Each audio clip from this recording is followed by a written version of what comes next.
E se um dos eventos mais importantes dos últimos 500 anos simplesmente não tivesse acontecido? É um daqueles e se's gigantes da história, sabe? Um que nos força a repensar a base de quase tudo no Ocidente. Vamos mergulhar nessa ideia. Essa é a pergunta que vai guiar a nossa conversa. E olha, ela é bem provocadora. Vai muito além de uma discussão teológica, ela toca no jeito como a gente entende a nossa própria história e identidade. Beleza, então para a gente sacar de verdade o impacto dessa pergunta, a gente precisa dar um passo para trás. Um passo bem grande, aliás. A gente vai ter que viajar no tempo. Pensa só nisso. Durante 1500 anos, ser cristão no Ocidente significava, para todo mundo, ser católico. Era basicamente a mesma coisa. Essa continuidade histórica imensa que dá um peso absurdo para nossa pergunta inicial. Mas o mais fascinante é que esses 1500 anos não são vistos de um jeito só. Na verdade, existem duas grandes narrativas, duas formas bem diferentes de contar o que aconteceu nesse período todo.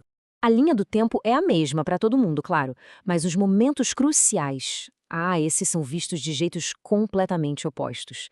A igreja primitiva, a conversão de Constantino, a Idade Média, tudo isso vira o campo de batalha de um debate fundamental sobre a história do cristianismo. De um lado, a gente tem a visão de que rolou uma grande restauração. A ideia é que a igreja, lá do comecinho, era pura, mas aí se corrompeu quando se juntou com o poder do Império Romano. A Idade Média, então, teria sido um período de decadência e Lutero chegou para restaurar o cristianismo original. Do outro lado, a visão é de continuidade. A igreja, mesmo com todas as suas falhas humanas, teria seguido uma linha direta desde os apóstolos, sempre guiada pelo Espírito Santo. E a reforma, nesse caso, não foi uma restauração, mas sim uma ruptura, uma quebra trágica. E é aqui que a gente chega no coração da coisa. Essas duas visões da história levam a uma pergunta fundamental sobre a autoridade. Afinal de contas, onde está a verdade?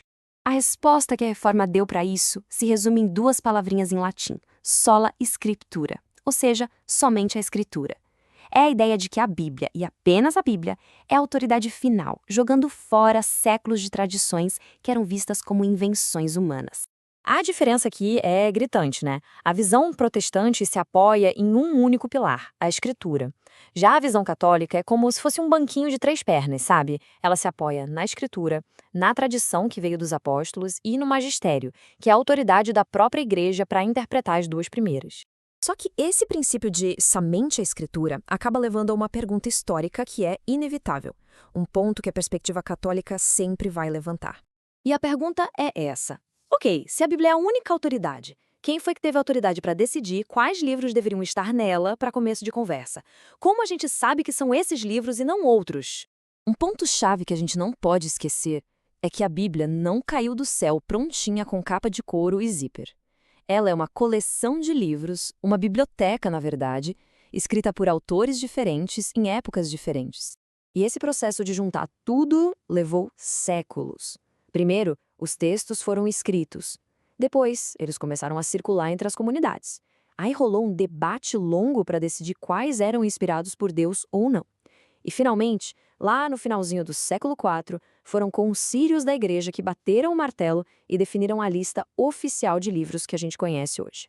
E se liga só no que Santo Agostinho disse bem na época em que essa lista estava sendo fechada, mais de 1000 anos antes de Lutero. Ele disse: "Eu não acreditaria nos evangelhos se a autoridade da Igreja Católica não me movesse a isso." Quer dizer, a fé dele no livro estava diretamente ligada à confiança que ele tinha na instituição que apresentou aquele livro.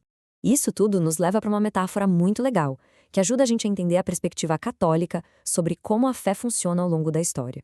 Pensa assim, uma forma de ver a religião é como uma arqueologia, onde você precisa ficar cavando o passado para encontrar um texto original, puro. A outra visão é a da igreja como um organismo vivo, que cresce, amadurece e se desenvolve com o tempo. Nesse caso, a tradição não é um conjunto de regras velhas, mas sim uma sinfonia, que continua sendo tocada, sabe? Onde a fé dos primeiros cristãos ecoa e vai se aprofundando com cada nova geração. Certo? Com tudo isso na mesa, vamos voltar para aquela pergunta que começou toda a nossa conversa. A pergunta a que igreja alguém pertenceria agora soa bem diferente, não é?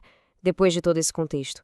Ela deixa de ser uma questão de preferência pessoal e se torna uma pergunta sobre a própria lógica da história do cristianismo. O que a gente encontra é um dilema, um nó.